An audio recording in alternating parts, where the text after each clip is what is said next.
adjust myself. Yeah. So we'll be going live in like uh, uh 2-3 minutes. Sorry, 1 minute. So you know the general structure of this, right? Like I'll be just asking Yes. you some questions, and do you want to stay a little later after this for a Q&A with the students, or if the students want to ask you something, or is it how is it? That's it. I can stay. Okay, okay, great, great, great. Cool. Uh, okay. So we'll begin. Yeah, sure. Okay, just let me see if we have started. I'll just ask.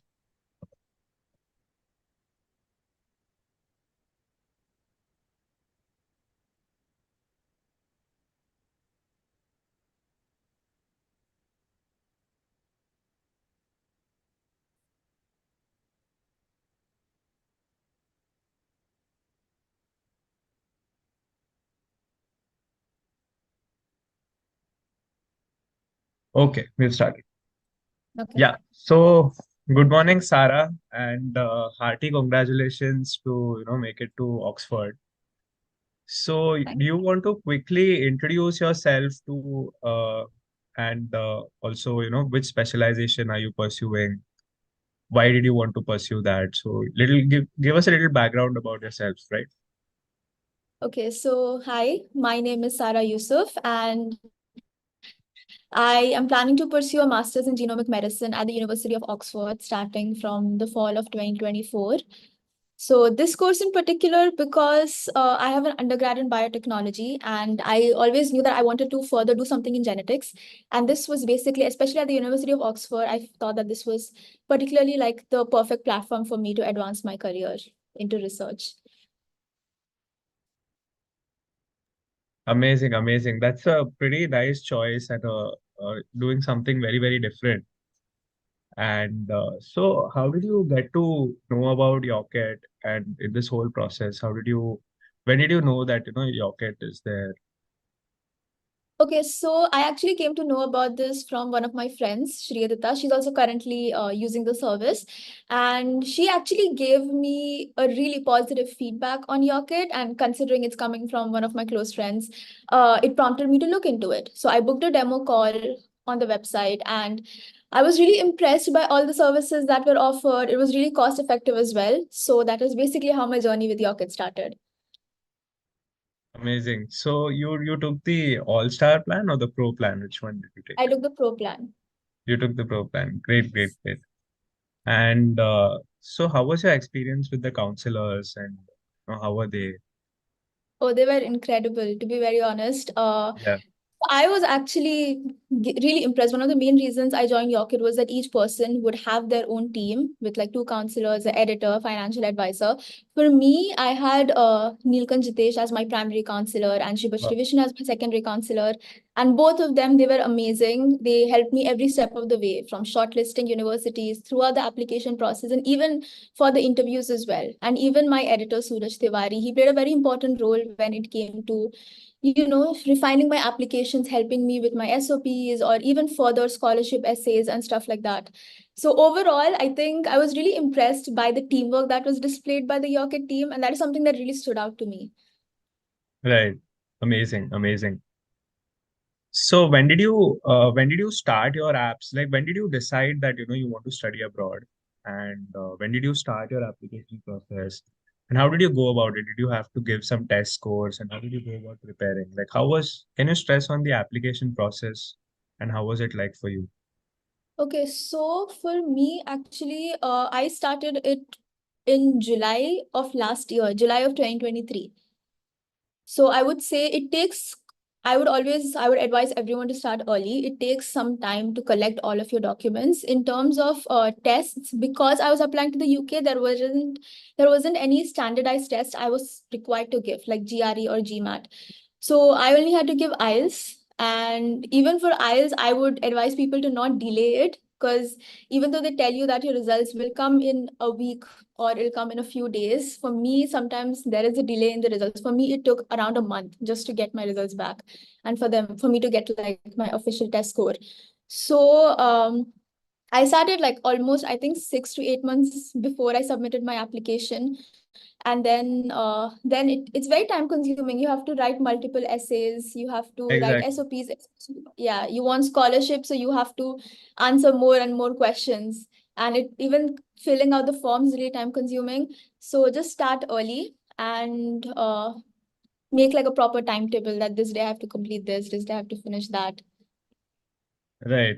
And what do you think, like, is it like how many hours in a day did you spend, like, the last 6 8 months?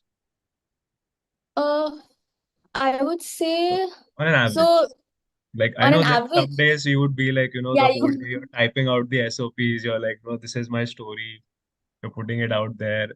You would be sitting the whole day. But Mhm. on an average, like, like how long would you spend in a day? Just for the application and the SOP process.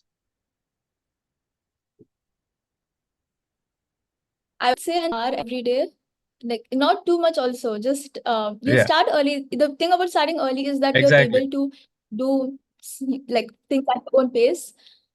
Exactly, exactly. So we at Yocket generally, we give an advice to students saying that, you spend 1 to 2 hours a day for 6 months rather than, last 3 or 4 months, you're jam packing like the whole thing, like you're juggling with your work experience, you're coming home, you're sitting for like 2 3 hours, you're not knowing what to put in your SOPs. So all that fatigue and tiredness that is there, when you apply your mind when you're fresh, put just 1 2 hours a day, can do much better over there. That's what we Yeah, I generally tell agree. students. So what other options were you looking at other than Oxford? Like, I was looking at Imperial and UCL and also King's College okay, and even John Hopkins in the US. But okay. yeah, but So why Oxford did was you? always, yeah. Yeah, I know Oxford is Mhm. like we've been born with that soft power, right? Like looking Yeah. looking at the university in the movies and all that. Mhm. So understood. And so, why would you choose UK like as a destination? Like, why? How did you select that? You want to study in UK, or how did you decide that the counselors would have put you through a nice university shortlisting process? So, why did you choose the course in Oxford? Like, we can focus not just on the university, but also on the course and the country. Like, how did you go about selecting that? Like, were you sure that you wanted to go to UK? Did you have someone over there, or like, Mhm. just want to know your thoughts behind that. Okay, so one of the main reasons I chose UK as such, so my two options were UK or US because they Right. have one of the top universities in the world. So, UK mainly because my elder sister also did her master's over there. So we are a bit more familiar with basically the education system and everything. Hmm. Considering my sister already went there, and Exactly. US is, I personally don't know anyone who stays over there. So again, that unfamiliarity is there. Correct. But more than the place itself, I think it was the universities that prompted me to go like apply in the UK. So there's Oxford and there's Imperial. Those were actually my top two choices. Oxford, particularly because they have a smaller cohort size, which is something that I wanted. So even in my undergrad right now, there are around 18 to 20 students in my cohort. So I believe, obviously, this is something that, from my personal experience, I feel like, uh, you can say that it kind of enriches your learning experience more because you get a more personalized approach to the way you're Correct. taught because you have a few students in the class. And even Right. when it comes to my undergrad is very lab based since it's biotech. Ah, yeah, So got it. if you have way too many students, you have to kind of not fight, but you have to, you might not get the hands-on experience that is actually needed for research. Hmm. So Oxford Understood. is one of the few universities that have small cohorts. Like my cohort is only 18 people. Hmm. So you get more hands-on experience, you get more time with the instruments. And apart from that, They have you great get, facilities they also. have great facilities, exactly. And they also have a 6 month research project. So Hmm. considering the field I want to go in the future, that would be really helpful for me to have that experience at such a prestigious university. True that. True that. Amazing. Yeah, good choice. And so, what were some of the things that you figured out if you have to done this yourself? Like, if you had to figure out the admit yourself. So what is something that, like our Yocket counseling service was able to, bridge certain gaps that could get you that admit? Some things that you didn't know, right? And some things that, you would have not figured out on your own, or probably got a lot of confused because, a lot of students, they research online, they try to see online whether, they can find material regarding how to build SOPs, and they ask advice from friends and family, but they get confused. There is a lot of content over there. It all comes together. So they get confused. So if you can just shed some light on, how our counselors probably help you in some aspect of your counseling service, of your SOP building process. Okay, so I think one of the best things is basically having an editor in your team. Okay, So when you start writing an SOP, there are a lot of things you want to write, and there are a lot of things you want to pack into just, I guess, around 1,750 to 1,000 words. That was correct. at least what was the limit of my SOP. So there are a lot of things when I wrote on my own, a lot of things that I missed. Basically, what one of the main things, so I would have just written a very general SOP, like this is what I want to do, that is why I want to go to this university. But Right. I think one of the advice I was given by my editor was to actually research the research groups within the university and the professors teaching, and try to Hmm. relate your interest to their Yeah. work that they have done. And that is something that will make your SOP stand out more. And apart from Yeah. that, I had a really long introduction paragraph. So then he was basically like, just shorten it a little bit. In emphasis, just don't put in too much information into introducing yourself, shorten the sentences, all of that. Apart from the SOP, also there are quite a few things, specifically with the interview process. So I was really nervous. And I know if I went into the interview without any sort of preparation or help from Yocket, like I had mock interviews with my advisors, and that pretty much helped me to like build my confidence a lot. I remember one day before the interview I was really scared, and I had a mock interview, and after the mock interview I was much more calm, that okay, Hmm. I'm able to answer some of the questions spontaneously, and that kind of helped me prepare me a little bit more for the interview. Right. Right. So, right, a lot of help basically from your kit in different Yeah. aspects. How did you, did you try to improve your profile before applying, or, your profile was already super strong? So how was that? What So was your focus on extracurriculars and, holistic profile building over there? So before I applied, I think so academically, obviously, that is something that I've been building up since the past few years. Uh, I am also very actively involved in athletics. Okay. So yeah, so that part was already there. Apart from that, I think I was advised to maybe take up a few community involvement activities and include Hmm. that as well in my CV or in my application. So yeah, that is one of the advice I was given. So that actually prompted me to join a few of the associations in my university. Like I joined Women in Engineering, and then I Oh, joined the Social and Environment Club and stuff like that. I started participating more in those activities. So I did have academics and athletics, but this is something that I took up kind of to yeah. uh, polish my application, you might say. Exactly. I know, but it also generally it also helps you in a personal way capacity as well, right? Yeah, yeah, You obviously. you definitely like consider this because it's a boost to your application strength or your portfolio. But then it also kind of self enhances you, self improves you, and you kind of get to know yourself better also. And during the journey, I am pretty sure you would have kind of felt you would have gone through a lot of introspection of your own self and your own stories, and dig much deeper into what are the best things about yourself that you can present. Yeah. So great, great, great. And so how did you like the app and all that of Yocket? Like how did you discover Yocket? Like in the okay, through your friend that you told, but how did you like download the app, or did you sign up on the platform? How was your experience about the platform? I think the website is something that really stood out to me. It is definitely Okay. one of its kind. At least I have personally not seen something similar in the Yeah. career guidance space, could say. So there is one of the main things I found really interesting was how they have their own chat, obviously, but you're also able to book meetings with your counselor right there. Right. And Exactly. like instead of kind of like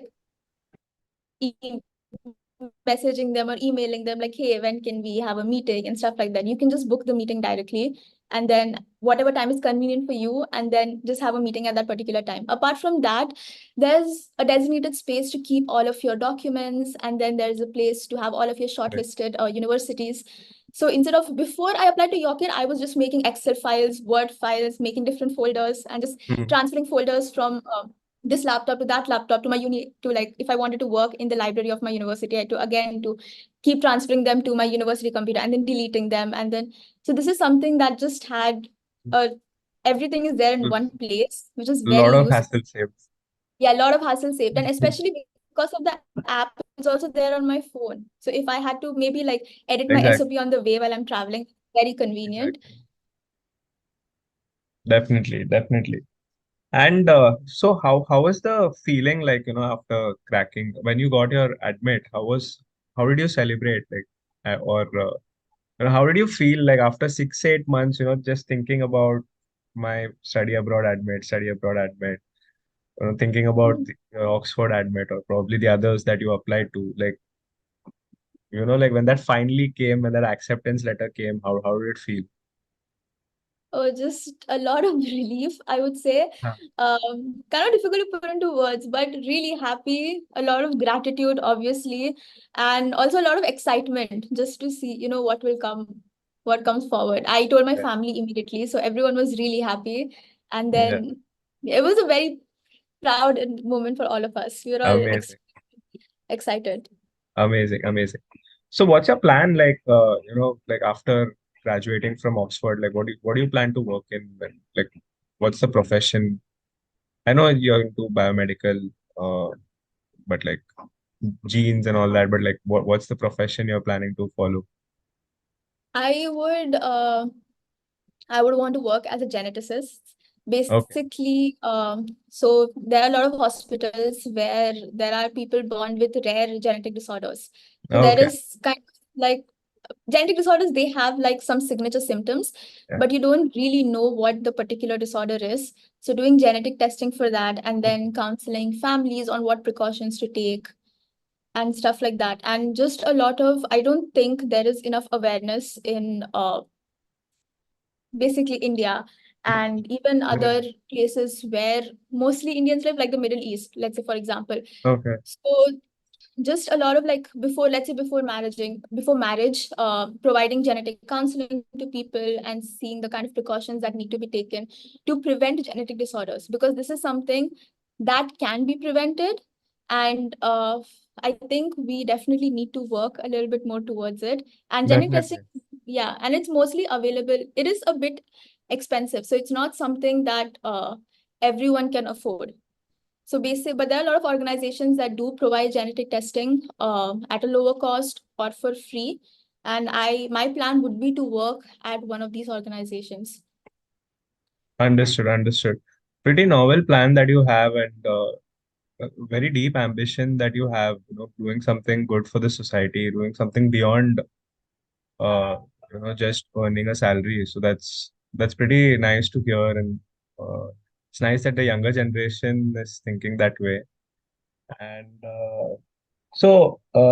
lastly, like, do you have any advice for the current students and the people who are on the stream? Do you have any advice for them? Like when a lot of students are dreaming to crack Oxford and other Cambridge and other top universities in UK and US as well. Do you have any advice? Like, you've been through 6 8 months of that journey. Do you see some things that you would not want to, some mistakes that you would not want to repeat, or any kind of advice that if you had known before, I would have saved you 2 months of time, something like that. My main advice would be to definitely start early. I think most of the time, even I made that mistake. I thought कि नहीं नहीं, like it'll ho jayega baad mein. We'll see, we'll see.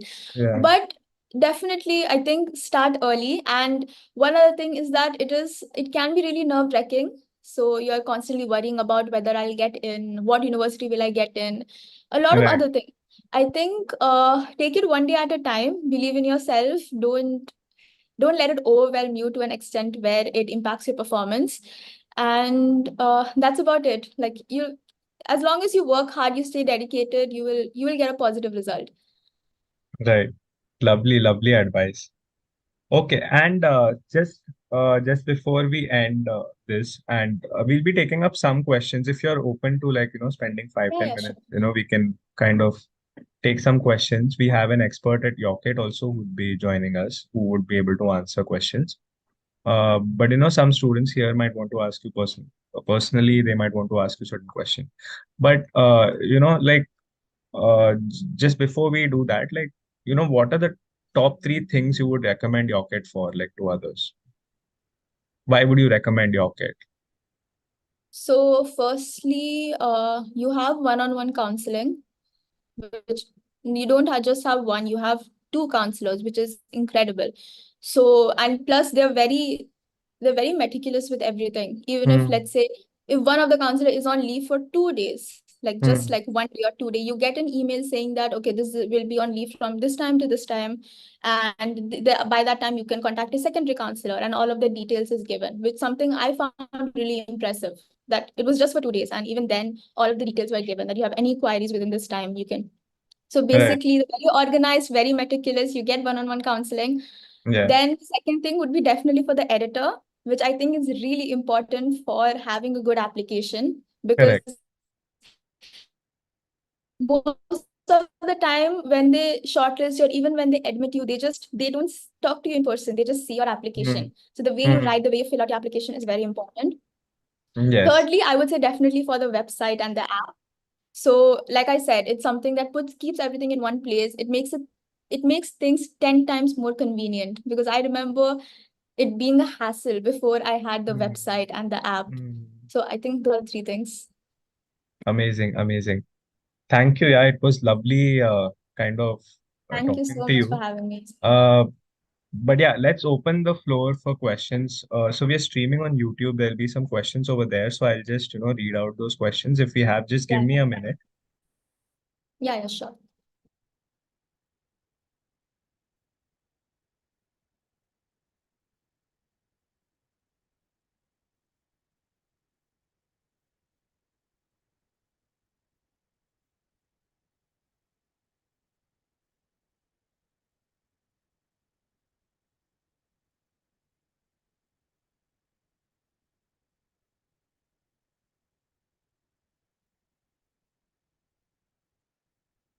So someone said, congratulations, Sarah. What was the most challenging question you were asked at Oxford? Most challenging question during the interview? During the interview, yes. Uh, so I think I was asked a lot of technical questions about the subject, and I guess that was the most challenging aspect for me because I there was pretty much no way to prepare for it. You just have to rely on your previous knowledge. But if you're speaking about general questions, one of the questions that kind of caught me off guard was that they asked me if I had no, they asked if I had no restrictions, if I had no restriction in terms of funds or money or equipment or anything as such, what research would I like to do? So that is something I think it caught me really off guard. And that is basically one of the questions I kind of struggled to answer because I hadn't really thought about it. Good. Got it. A lot of questions your way. Uh, so someone's asking, why UK and not US? Uh, So we covered that, but you can probably repeat that for the yeah, viewers. sure. So, UK, I have a few relatives in UK. My sister studied in UK. That is something, I mean, it was one of the main reasons you can say there's a sense of familiarity. So it's easier navigating the student life over there. Apart from that, like I said, for my course, like other US universities, at least I couldn't find a focus on genetics as much as I would have preferred. So even John Hopkins, they did not really have, they everything has like MS Biotech. In the US, if you see, there isn't a niche specialization, something that I wanted to do. But UK, on the other hand, has that. You also have the option of within the course, you have like a 6 month thesis option. So that was US, it's a little different. US, you have to extend your study year and you have to pay extra if you want to do thesis or research as such, which is not the case in US. And they will give you, it is basically it is the responsibility of the university to provide you with a research supervisor and the funds to do your research. That is not the case in the US. You have to kind of figure that out on your own. So that is one of the main reasons also that I looked into UK. Right, right. Another student's asking why not choose something locally in UAE itself. So you're from UAE, and Yes. you can also shed light about the universities over there right now. And like why didn't you consider anything in UAE? Uh, okay. So the one I'm actually studying in BITS Pilani, the Dubai campus over here. So the thing about this, okay, so if I'm being casual, the faculty, everyone is incredible. Like the way they teach, everything is amazing. But at the same time, I feel like the lab facilities as such could be better. There is not a lot of things that I can do in terms of research based on my area of interest. Obviously, there are a lot of facilities when it comes to renewable energy or stuff like sustainable development and things like that, because that is basically what the focus of the country is on. But when it comes to genetic research, there isn't so much as such that I can do. And even the universities that are there are in Abu Dhabi. So it's in a completely different state. So for me, and they don't really have a master's program. Most of them don't have a master's program. They have a PhD. And I didn't want to start a PhD right after I finished my undergrad. I wanted to do my master's first and then figure out if I want to go into PhD. So I think there weren't, just to be honest, there weren't much options that I could navigate within UAE. And if I had to move to a different state completely, then I can also look into moving abroad. Correct, correct. Definitely makes sense. And another question is like, uh, you're from UAE, then why did you choose your kid from India? Like, are there good counselors over there who can help you out, or how was that decision made? Okay, so okay, so I am from UAE in a sense that I live in UAE, but I am Indian. Yeah, definitely. I mean, you're staying in UAE, right? Like, Yeah, I'm just okay, staying in like, okay, you're just for your education for which Dubai you came there.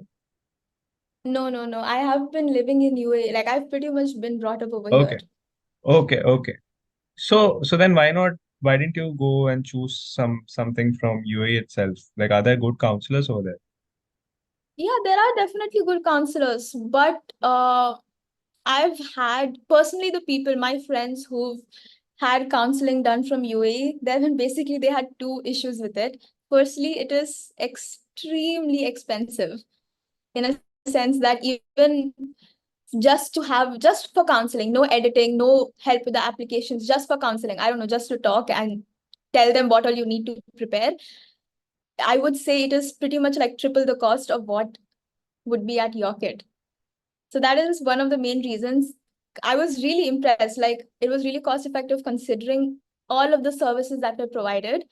That is main thing. And second, like I said, my friend actually tried counseling from UAE and then she went to Yorkit. And she basically was, she said, she basically told me the big difference that there is, like the personalized approach over here and how you can just book meetings at your convenience. And then most, like not most of the time, almost all the time, that's the counselor is always present at the meeting. But that was a problem with a few of the counseling services over here.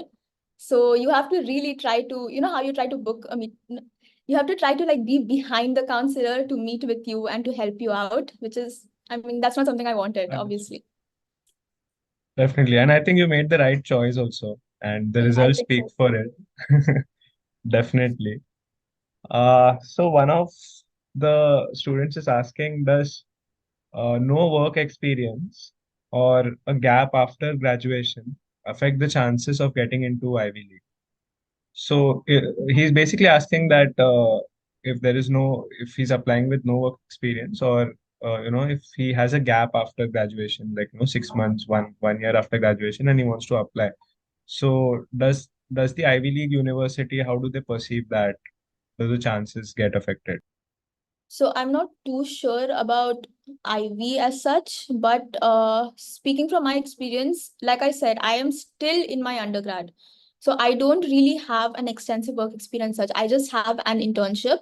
So I would still advise you to take up some internship, like not have completely zero work experience, have some internship just for them to know that you worked in like an environment like that. Apart from that, I wouldn't say it depends on what you're applying to though. If you're applying in something biology based, I don't think I think most more emphasis will be given on the academic projects that you have done in your university rather than your work in a corporate environment. But that is obviously different if you're applying to a management sort of course. I think they do require work experience. That's one of the prerequisites.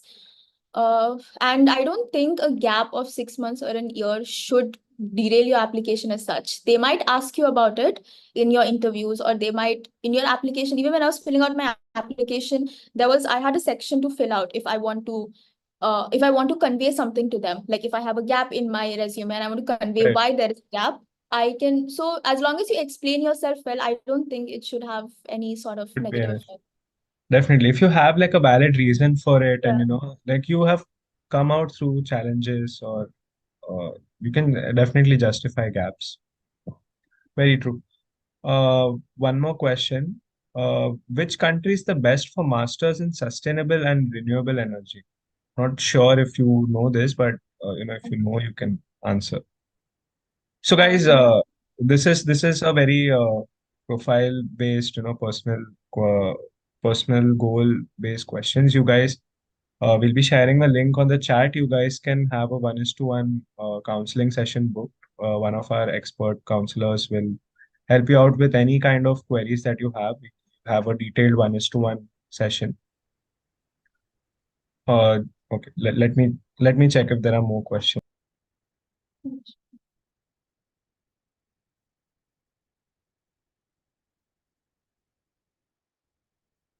So someone's asking, what did you answer to unlimited resources question in the interview? oh, okay. So So, what is this? Is this an inside question? I'm not aware of it. Yeah. oh no, I think I mentioned one of the most challenging questions was that one. Okay. Okay. Yeah. Okay. Yeah. So, I guess I told them. So, I was actually my current research is actually looking into therapeutic targets of breast cancer. So, what I answered was basically instead of looking into I guess tissues, I would like to work with patients. And I told them that I would, if I did not have any sort of restriction, I would like to. I gave an example of a foundation here in UAE called Al Jalila Foundation. So they collaborate with different hospitals and they provide care to people who don't have access to medical care. Like over here, especially if you're an expat, you don't really get a state issue medical insurance as such. You have to pay for it, which can be expensive. So the people who are not able to afford it, they try to provide health services to them. And like I said, I would focus my research to provide treatment specifically targeted to that part of the population. That is what my answer was. Got it. Got it. Great answer. I hope it was convincing. Yeah, I hope. I mean, the adcom definitely got convinced. Uh, Give me a minute. I'll just check for more questions.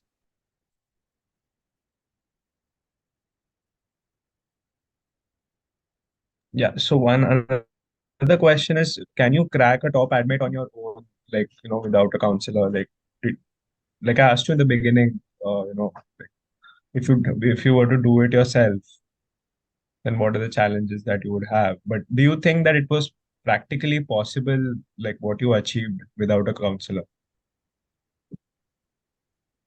I mean, it could be possible, but I would say it is much easier when you do have a counselor, you have someone to guide you because it firstly it saves a lot of time. Secondly, you're really unsure when you try to navigate things on your own, at least in my experience. And most of the people that I personally know who went into, like, who did get like top admits, they did have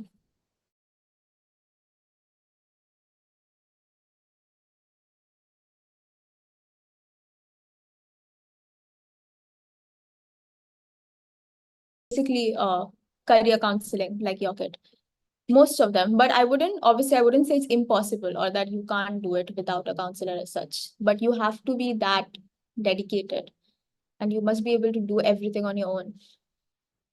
Definitely. Makes sense. Another question is, did you initially perceive any limitations regarding your profile? Did you, were you worried about a certain weakness? How did you get it rectified? So the question is basically like, if you were to able to fill any kind of profile gaps or weaknesses that you have, or, were you scared of that, or you felt your profile was really strong in the beginning itself? I think work experience was definitely one of the things that I was worried about. Like I said, I did not have like a proper work experience. I had 1, 2, 3 month internship, and that's about it. I didn't have anything else going on. But I took my way to rectify that was I took kind of like a job within my university. It was really small. It was like a lab assistant role. So, but I still took it. Like you get paid by the hour, but Right, I took that work kind of to uplift, just to have something in my CV. Apart from that, I was also worried about. I did have academic projects, research projects I did in my university, but I didn't really have any publication as such. And when I looked into the profiles, so when I'm applying, I looked into the like the people who were currently studying the course that I wanted to apply into. So I went to their LinkedIn, I checked what is there in their CV, because they right. got admitted to that course. So just try to see. So I noticed that almost all of them had publications. So I was also really worried about that, but obviously that's not something I was able to rectify. Like at least right now, I'm working on it. But while I applied, it was pretty much impossible to get a publication. But fortunately, that didn't play a role as much in their decision. Hopefully. Understood. Cool. And from the initial stage when you were choosing, you were shortlisting universities, had you already shortlisted Oxford, or, so there's this question, were you from the initial uh, sorting sorting stage ambitious enough for Oxford, or rather after a certain point realized you could aim for Oxford? So, like, did you from the beginning itself know that you would be able to get into Oxford, or after a certain point you realize that no, no, I can make it to Oxford? Like, that's the question, I guess. Uh, I think like I said, my top choice, or you can say my dream university, has always been Oxford. So that this is something I didn't realize after a certain time that, oh, maybe I can aim for Oxford. Rather, I would say that I kept from the past 2 years since I started my undergrad, I always knew that I wanted to, for my further studies, I would like to end up in Oxford. So keeping my grades up, it's very academically focused. That's what's different about UK than US. US is more holistic. UK, especially universities like Oxford or Cambridge, they're extremely academic focused. So I think grades are a very important part of their application. And like I said, the academic projects you did. So I took up, I think usually in my university, people take up 2 projects within their undergrad. I took up 3, and then I'm also doing a thesis. So Wow. that would make it 4. So just in that sense, The more the better. not something I realized later. I just worked towards building my application specifically for Oxford, and then Understood. also apply to other universities to be safe. And one more question is, what would you say is your strength? And if you had to choose, what was your biggest strength in terms of yourself and your profile? In terms of myself personally, uh, I would say definitely, if the one word I would want to describe myself, I would say I'm really hardworking. Even if I am not the smartest person in my class or in the room, I am really dedicated towards what my goal is, and I work really hard. That is My strength in terms of my profile, also, I would definitely say my grades. I have a high GPA. That is something that is my strength in my profile. Other than that, I wouldn't say there is something that particularly like stood out a lot. Like I said, I didn't really have a lot of work experience. I didn't really have publications as such that the universe things that I thought that the university would want. But I think just my grades and the projects that I did, that is something that I would perceive as the biggest strength in my application. Great, great, great. I'll check again for any questions. Students, you can ask a last few set of questions if you have.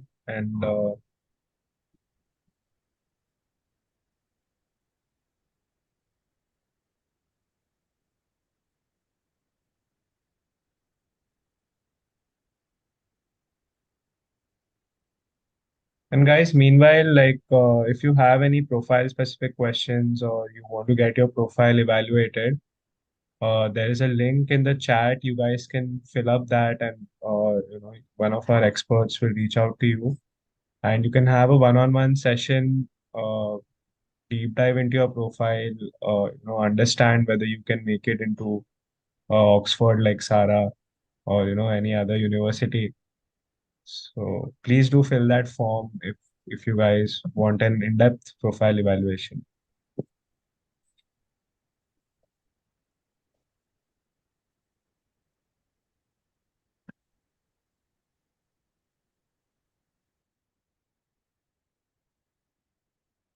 Okay, sir, I think the questions have stopped. I'll just confirm with my team as Yes. well.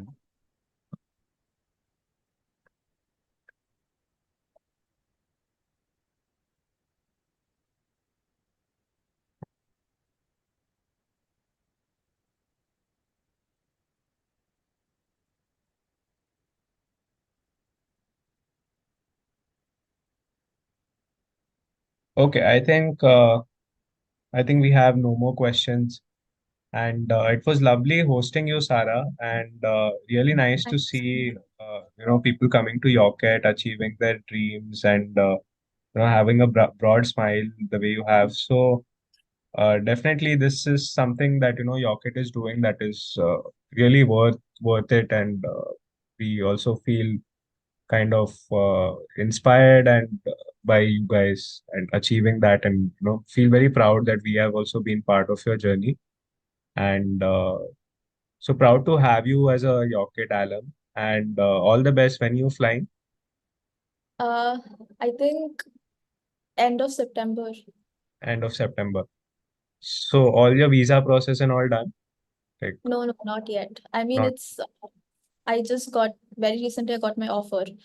So okay. now I have to, I think they will reach back to me in terms of accommodation and stuff like that. Only after that, the visa process will begin.